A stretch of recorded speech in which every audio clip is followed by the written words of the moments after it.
quelque chose d'intéressant. Qui te demande de traduire.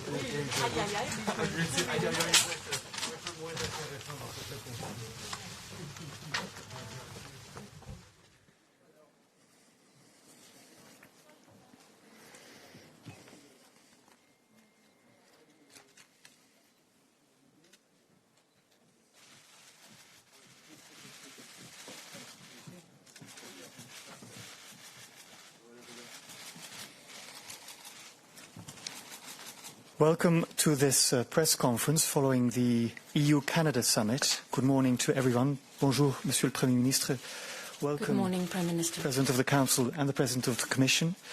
We'll have introductions by the three speakers, and then we'll take questions both here in the room and virtually. There's translation into French and English, mind you. President of the Council, please. Merci beaucoup, mesdames et messieurs, cher Justin, chère Ursula. C'était un plaisir particulier hier de tenir ce sommet bilatéral avec le Canada représenté par Justin Trudeau et par son équipe. Le Canada est un allié essentiel de l'Union européenne. Nous partageons des valeurs très solides, tournées vers le multilatéralisme, tournées vers la coopération internationale, tournées aussi vers l'état de droit et vers ces libertés fondamentales qui nous tiennent à cœur. 4 points étaient à l'agenda de nos travaux hier. Bien sûr, la nécessité de continuer à agir pour vaincre ce Covid-19 et bâtir la relance économique qui est nécessaire. Deuxième élément, le changement climatique, les questions environnementales. Troisième élément, le commerce, l'innovation, la question digitale. Et enfin, nous avons aussi évoqué les questions d'affaires étrangères et les questions de sécurité. First topic. Defeating COVID-19 remains our top priority. The EU is the largest exporter of vaccines, and we've exported roughly half of our production of vaccines. We have supported Canada's vaccination campaign by shipping roughly 16 million doses to Canada. This represents 60% of all vaccines received by Canada, and until a few weeks ago, it was as high as 80%.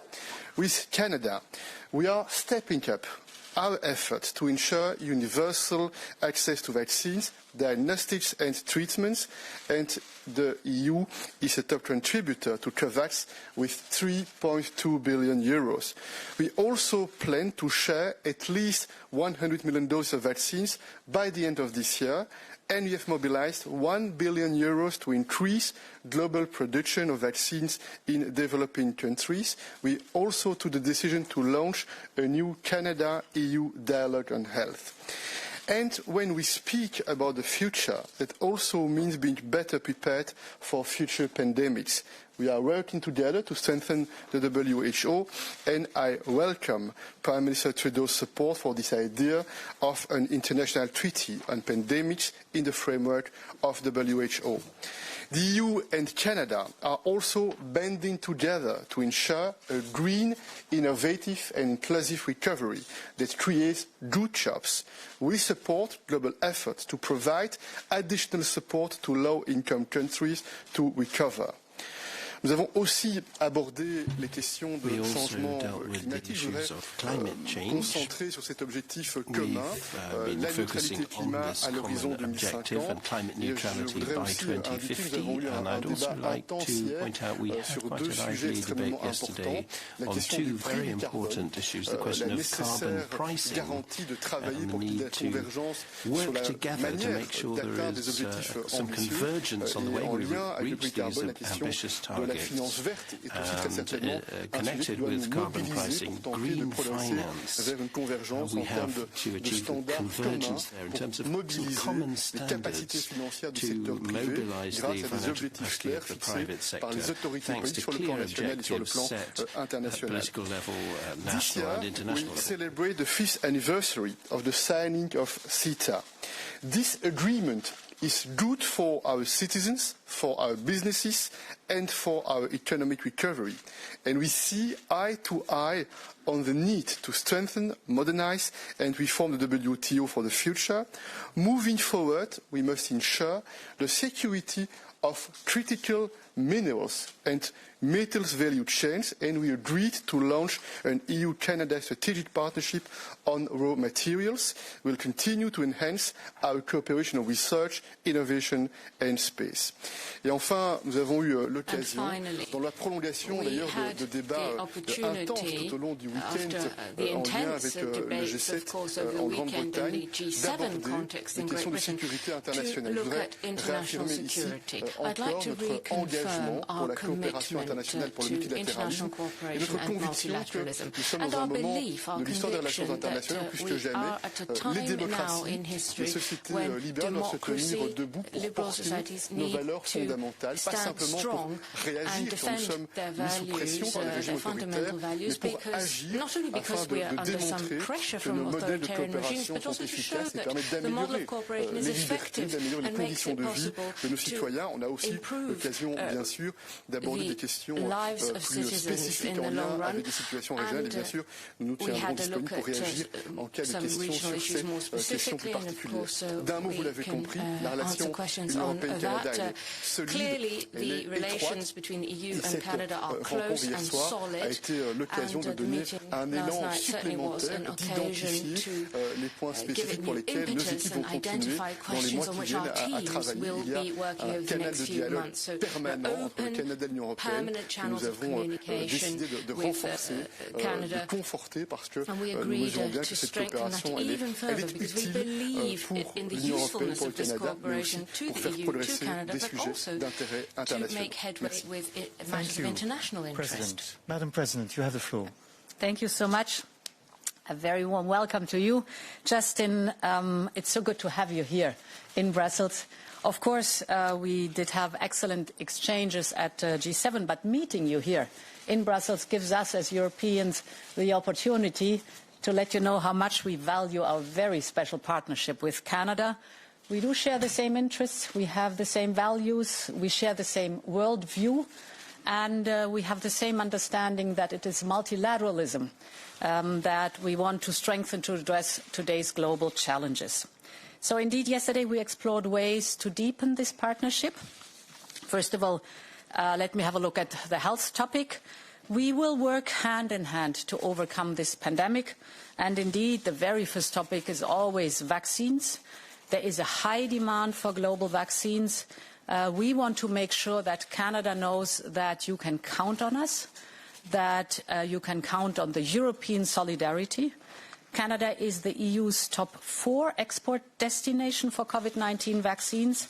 We have ensured an uninterrupted export of vaccines to Canada, and we will continue, of course, to do so. Now, what we really need besides vaccines is to be better prepared. So I was very grateful, Justin, for your support at the Global Health Summit in Rome, where we created the Rome Declaration, because by that we now have a roadmap to recover and to be more prepared and better prepared to deal with global health crisis in the future. We need better surveillance. We need better preparedness in the infrastructure. It would be good if we worked together, and we agreed on that, to reform WHO, because in particular we have to improve the early warning system, and we have to improve the investigative powers of WHO, because we all know that we lost precious months at the beginning of the pandemic.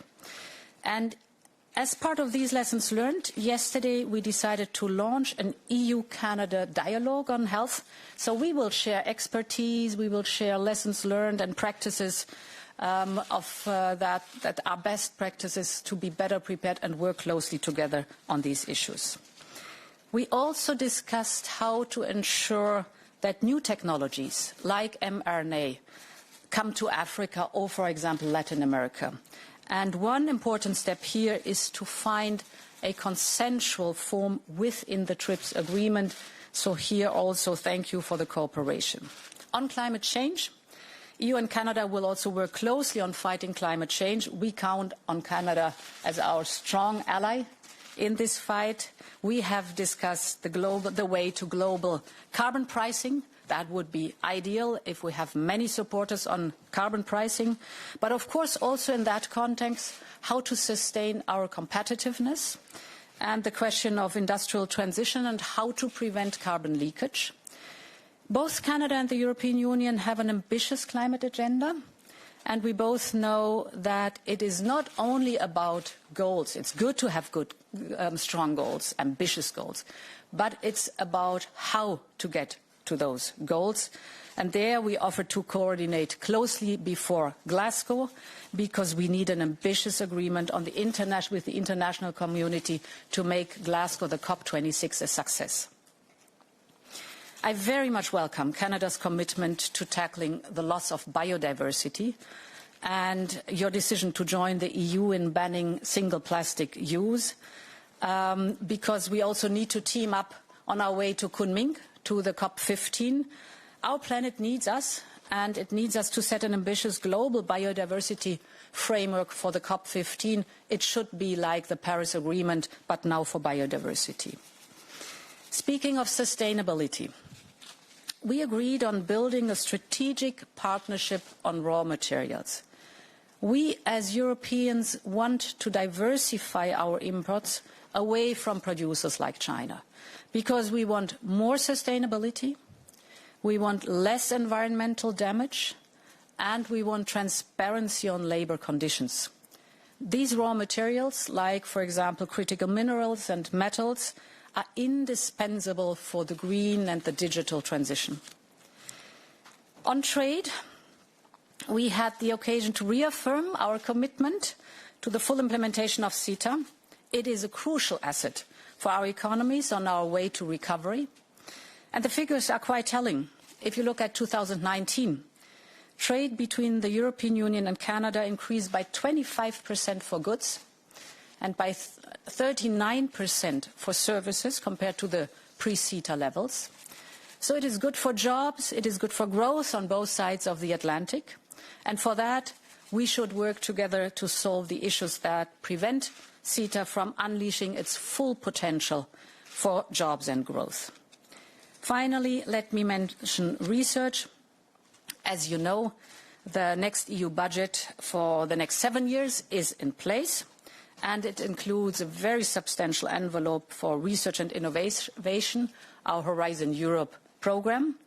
We invited Canadian researchers to participate in our programs. We want them with us to intensify the exchanges between our innovators, for example, in bioeconomy, advanced manufacturing, clean energy, digital technologies, you just name it. And our Canadian friends were happy about this invitation, so many, many thanks to our friends and strong allies, and a very warm welcome again to Brussels here. Thank you, Madam President. Mr. Prime Minister. Merci. Bonjour à tous. Thank you. Hello, everyone. Good morning, Merci everyone. d'être des nôtres. Thank you for being with us this morning. We've just taken part in a very productive summit with our European partners, and it's always a great pleasure to talk to President Michel and President von der Leyen. As friends and allies, Europe and Canada share shared priorities, and we should continue working together to face all the challenges ahead of us. We dealt with a variety of subjects, including the pandemic and recovery. We also talked about combating climate change and cooperation on new technologies and our commitment to defend shared values such as democracy, human rights, gender equality and the rule of law. Before coming to our work with the EU, I'd like to say something about our other meetings. I was at the G7 in Cornwall with Ursula and Charles. As we continue the fight to end COVID-19 for good, we took a strong stance on major issues, including on access to vaccines, climate change, and global education. Yesterday, I took part in the NATO summit, along with our allies here in Brussels. The alliance is united and committed to continuing its important work on national and international security. We all agreed that we need to continue to adapt to new security challenges, including climate change and cyber threats. Our world is at a unique moment in history, and not only because of this pandemic. We must stand united. I'm encouraged by the collaboration I've seen between our friends and allies this week and during my meeting with the European Union. Our priorities are clear. Together, we must end this pandemic, rebuild our economies, and keep our people safe. Rebuilding our economies means thinking about the future. With EU partners, we talked about what we can do to build a cleaner economy for years to come. To begin with, in order to continue creating good, green jobs for the middle class, we must secure supply chains for critical minerals and metals that are essential for things like electric car batteries. That's why Canada and the EU are launching the Strategic Partnership on Raw Minerals. This new partnership is focused on securing the supply of these critical minerals, all while creating and supporting good jobs. Of course, we can't talk about supply chains without also talking about trade agreements.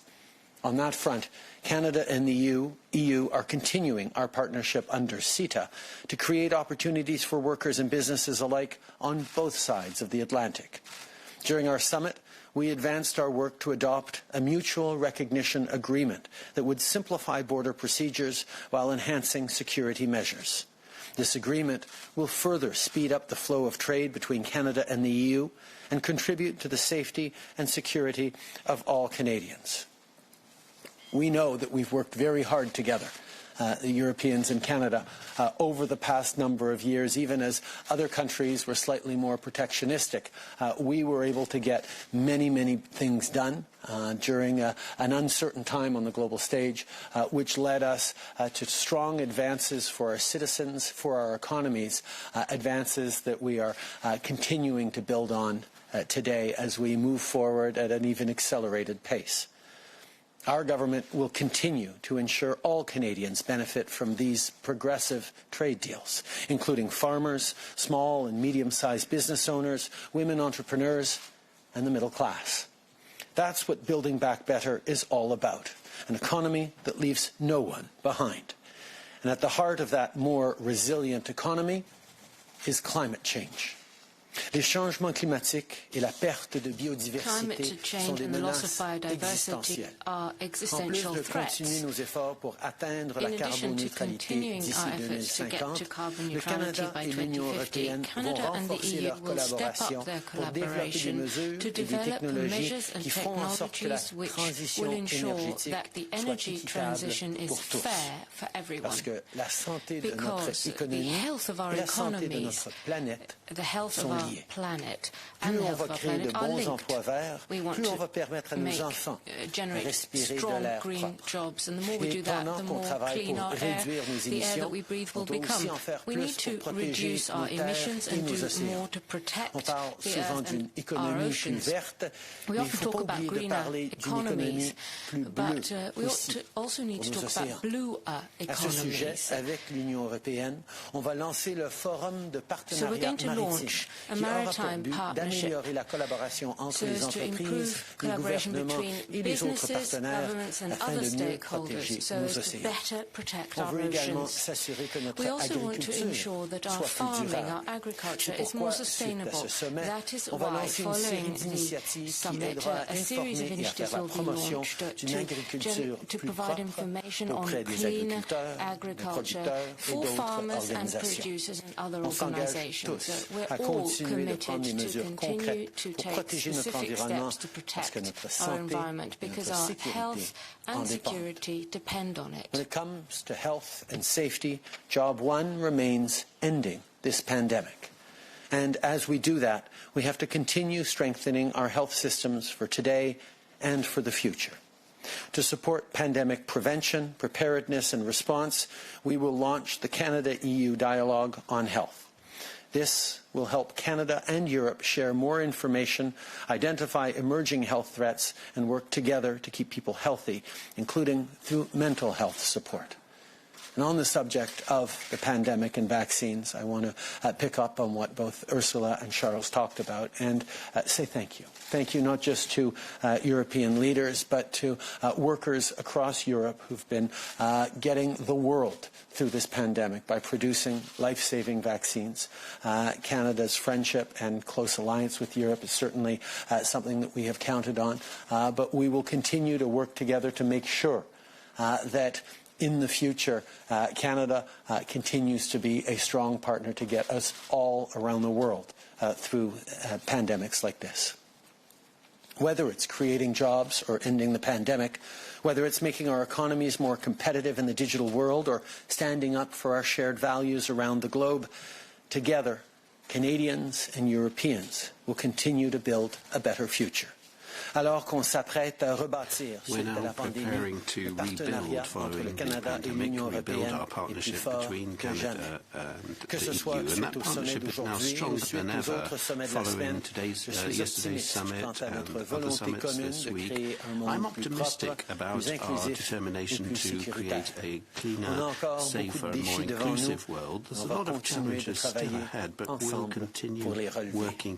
Merci beaucoup, mes amis. Merci beaucoup tout le monde. Thank you very much, everyone. Thank you, Mr. Prime Minister. We'll take a few questions first in the room here. Louis Blouin from Radio Canada, please. Bonjour, Louis Blouin. Première question, je t'adresserai au président Michel, Madame la Présidente, sur les brevets de vaccins. Le Parlement européen s'est prononcé en faveur de ça la semaine dernière. Est-ce que c'est de nature à vous faire changer de position là-dessus, à influencer votre réflexion? Vous en êtes où et comment expliquer cette résistance qui semble se maintenir sur cette idée-là? Et si possible de répondre en français et en anglais, mes collègues anglophones apprécieraient beaucoup. In French and English, my colleagues would very much appreciate that. Thank you for this question, but we are totally convinced that what you are trying to do, this third way proposed by Ngozi in the framework of the WTO is the right approach, because the liberalization of the intellectual property will not be the magic bullet or the silver bullet. I mean that we need a more global approach. We need to take into consideration the transfer on know-how, the transfer on technologies. And it's exactly what we are trying to do with the Commission. They took the decision to mobilize €1 billion, especially for Africa, in order to work on very concrete projects and to take into consideration this partnership between the public authorities and the private sector, and to make sure that we can increase the manufacturing capacities in Africa, for example, or in Latin America. And it's very important for us to diversify the supply chains in the future. But in the very short term, the decision to liberalize immediately the intellectual property is our opinion. We need not solve everything in the very short term.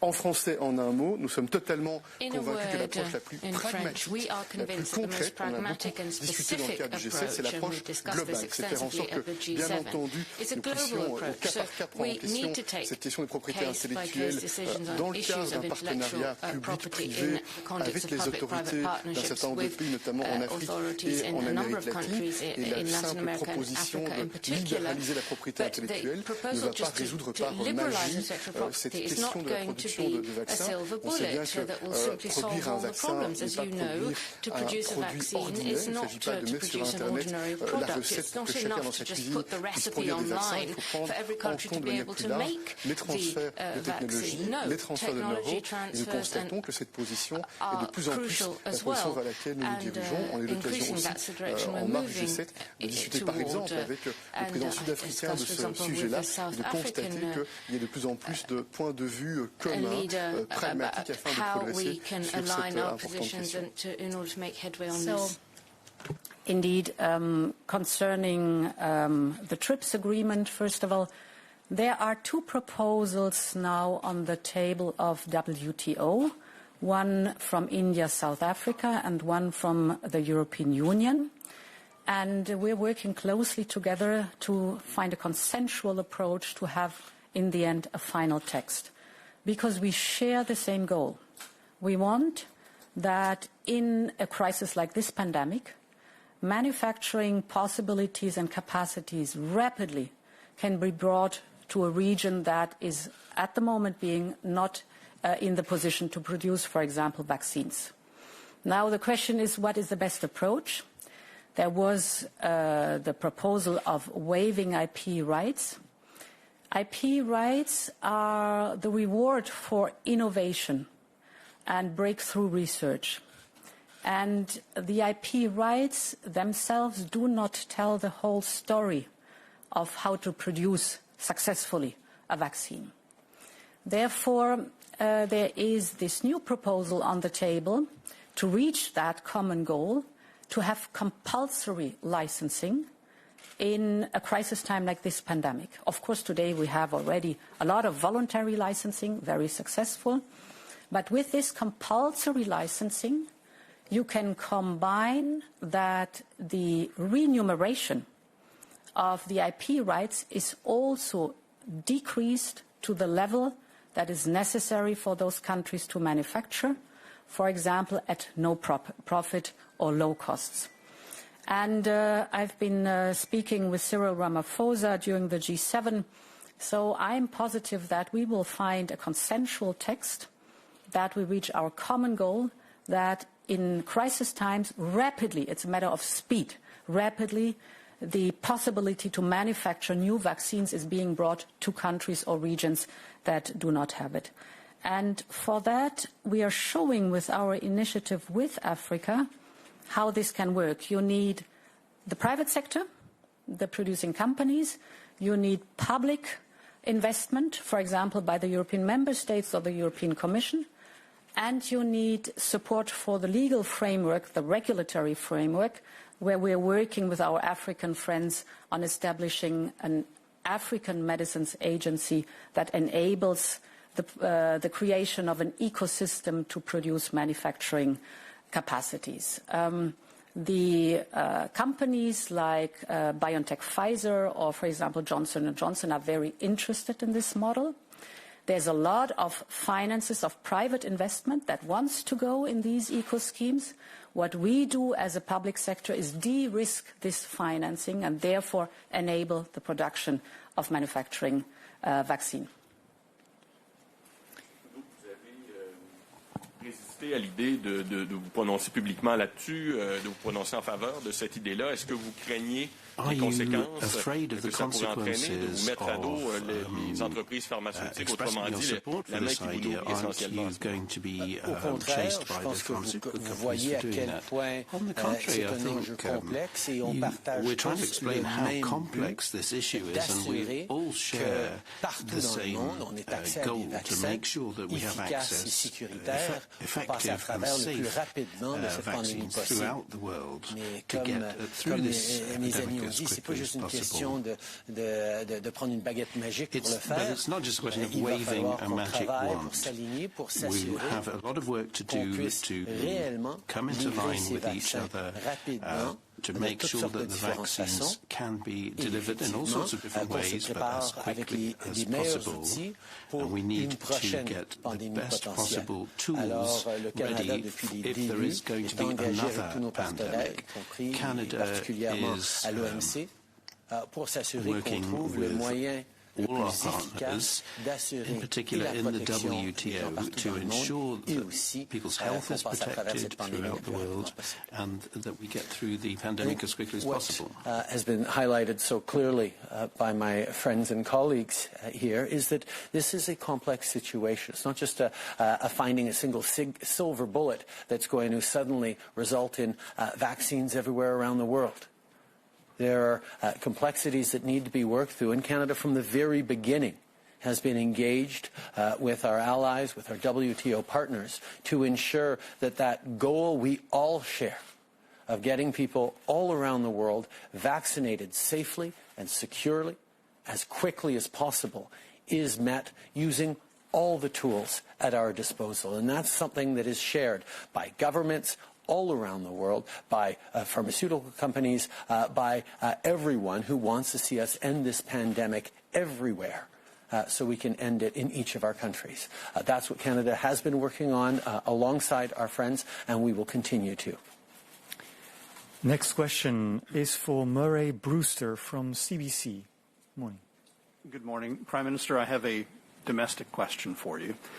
We've had more revelations in the military misconduct crisis, and now a potential lawsuit from Major General Fortin. At what point does the government get a handle on this, and at what point does the government consider the chaos within the military and all of the acting positions to be a matter of national security? First of all, the situation has been going on for far too long, that in the Canadian military, like in many of our institutions, like in many institutions around the world, there's been a culture that has not adequately ensured the protection of the women and men who choose to serve in our military. We need for every woman or man who serves in our military to work in a workplace free from harassment, free from intimidation, and if ever it happens, accessing the resources and the support and the systems necessary to hold those responsible to account. Unfortunately, the Canadian military, like many other militaries around the world, has had a culture that has tolerated those kinds of mistreatments and misbehaviors. And what we are seeing over these past months is that enough is enough. Now, over the past year, since we came into office with strong commitments to being a feminist government, to ensuring protection and equality for everyone, we had taken significant measures to support and protect anyone coming forward. But what we're seeing now is that those measures need to be increased and accelerated, which is why we appointed Lieutenant General Carignan to her role, why we moved former Chief Justice Louise Arbour to oversee a wholesale culture change in our military, and the further issues that we're seeing are illustrating that, as we well know, there's still much more work to do. But I can assure everyone that the continued capacity of Canada and its military to assure our collective security continues to be a top priority. Okay. Je pense que ce qu'on est en train de voir dans nos forces armées et dans des institutions à travers le Canada et même à travers le monde, c'est qu'on ne peut plus tolérer des institutions qui continuent à créer des environnements pas sains pour les femmes, les minorités, des gens qui pourraient souffrir d'abus, d'intimidation, d'harcèlement. Depuis les débuts en tant que gouvernement, nous avions pris des mesures concrètes en tant que gouvernement féministe pour protéger les femmes et ceux qui se retrouvent dans des situations difficiles en monde de travail. On a amené des changements dans nos processus, dans les appuis qui sont disponibles. Et ce qu'on est en train de voir, c'est qu'il faut en faire beaucoup plus. Et c'est pour ça qu'on a agi depuis plusieurs mois à choisir la générale Carignan pour être au centre des forces armées pour le personnel, de choisir la juge Arbour, mener une transformation de la culture de nos forces armées. Et nous allons continuer d'assurer que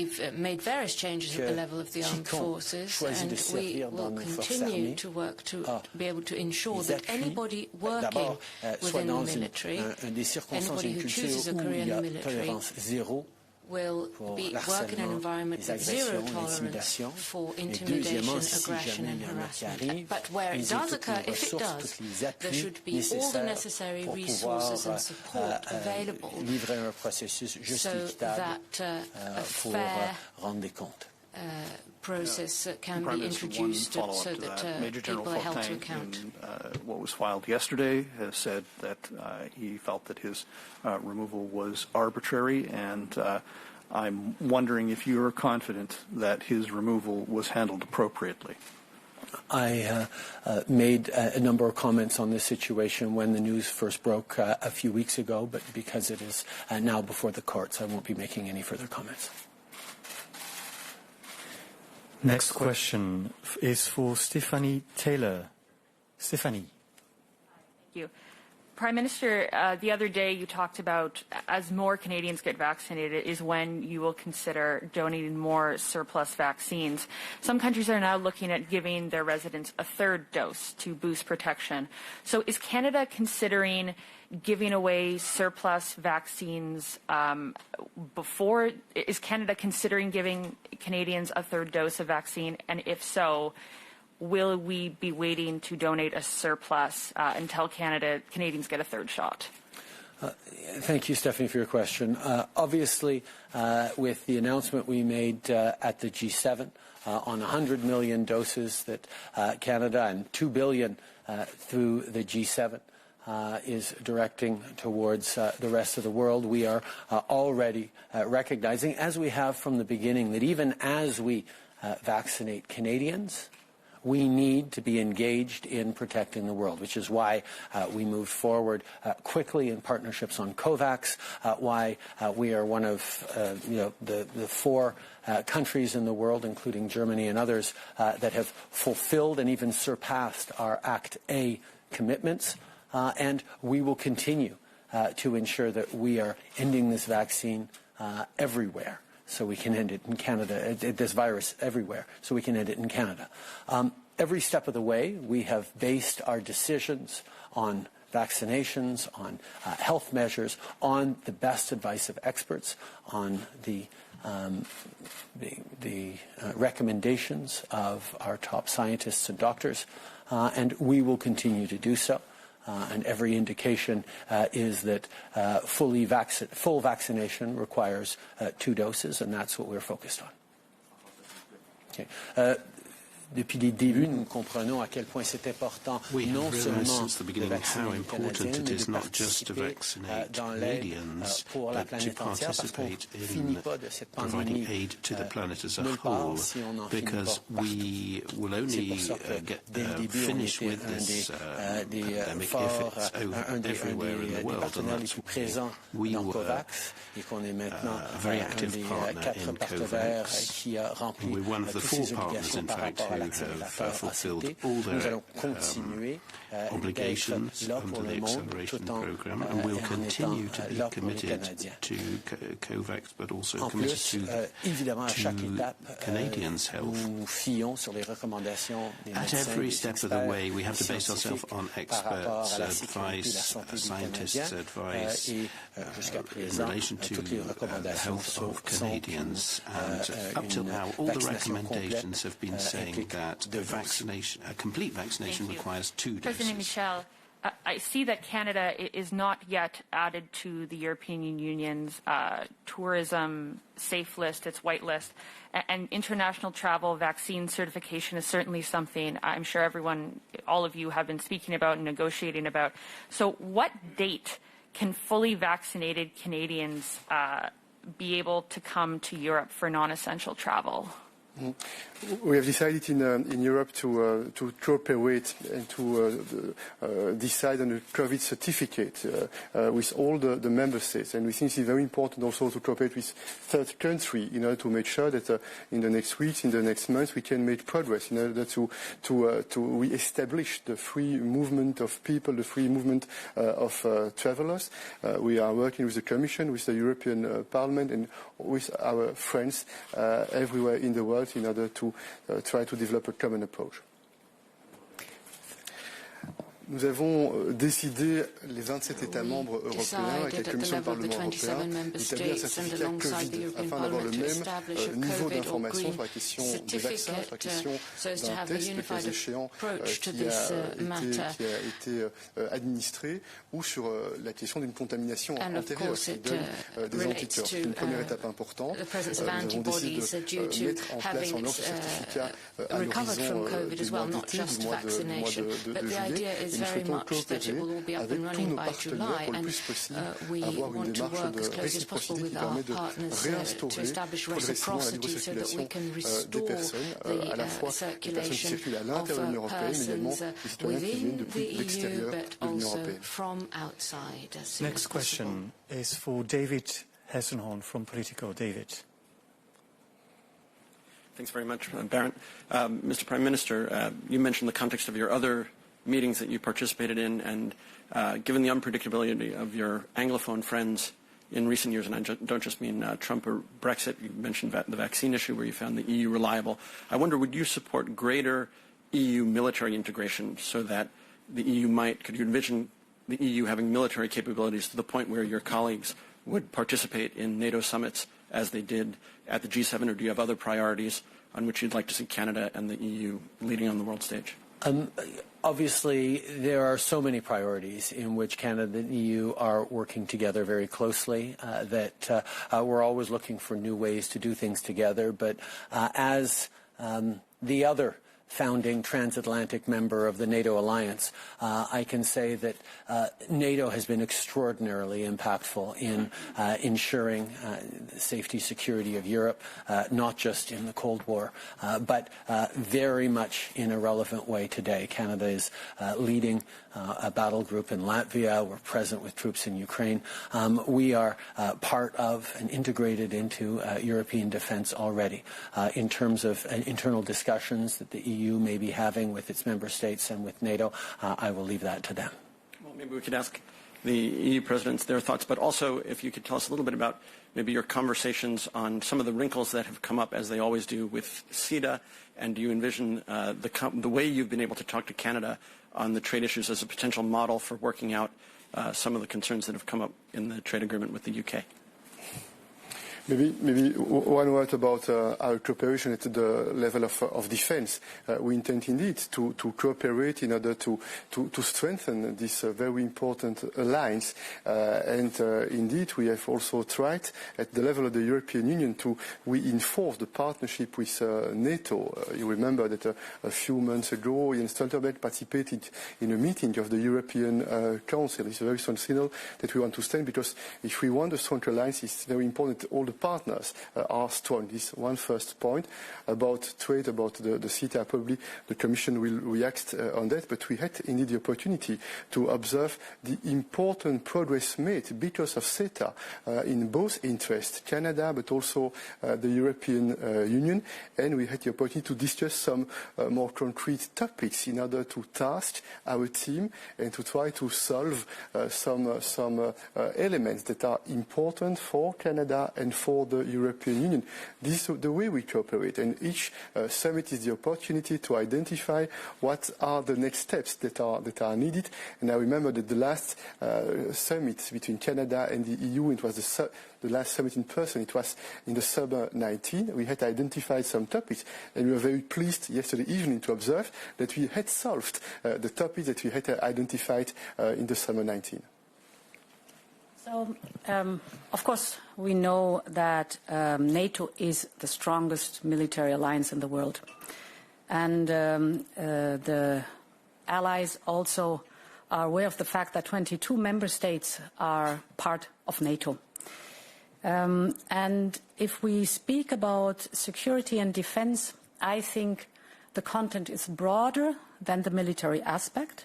The military aspect is important, but the context is much broader.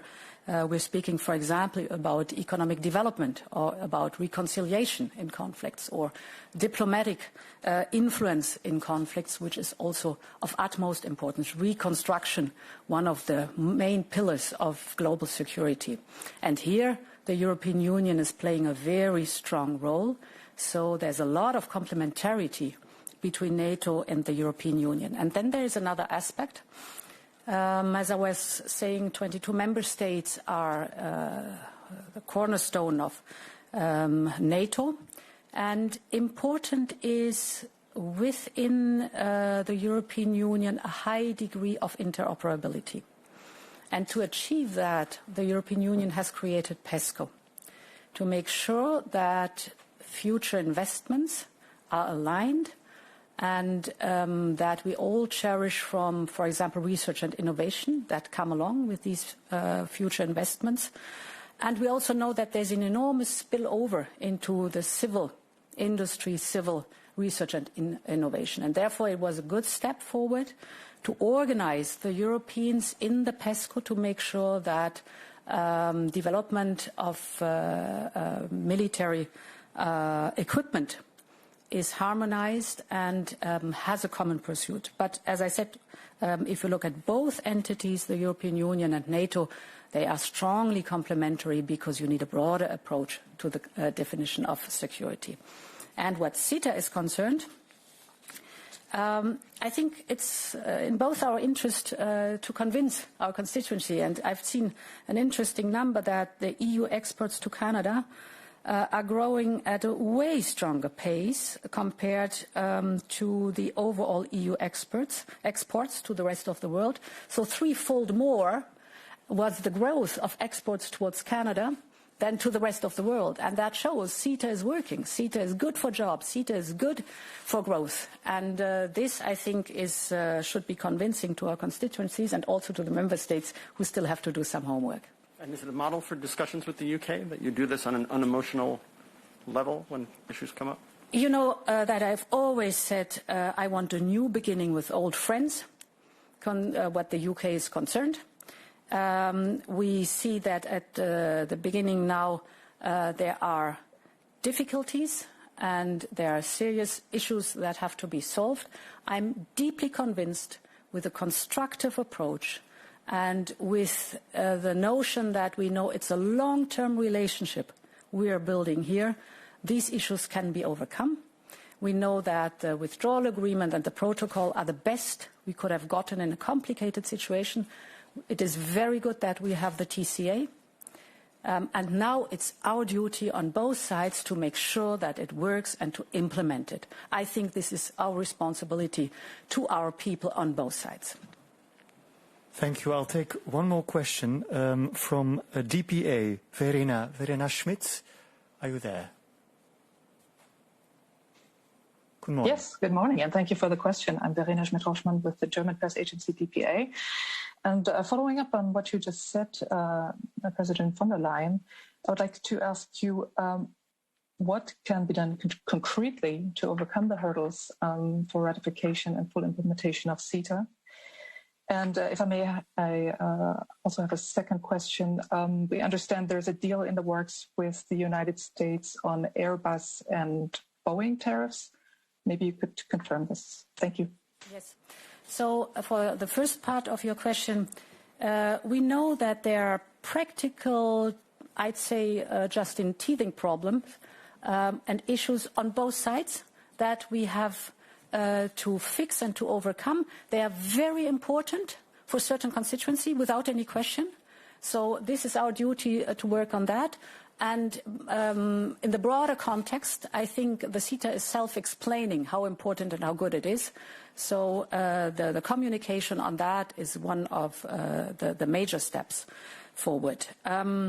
What your second question is concerned, I am very positive that we will find an agreement on the Airbus-Boeing issue today in our conversation with our American friends. I recall very well when I had my first phone call with President Biden, must have been in February, that at that point we had agreed on finding a solution on this aircraft dispute. And we discussed possibilities. We should not underestimate, this is the longest trade dispute in the history of WTO, so it's in our common interest to solve it, and I'm very positive and convinced that together we will deliver today. Thank you, Madam President. Mr. President and Mr. Prime Minister, we'll be publishing the EU-Canada statement on our website, so please check that. Thank you for joining us.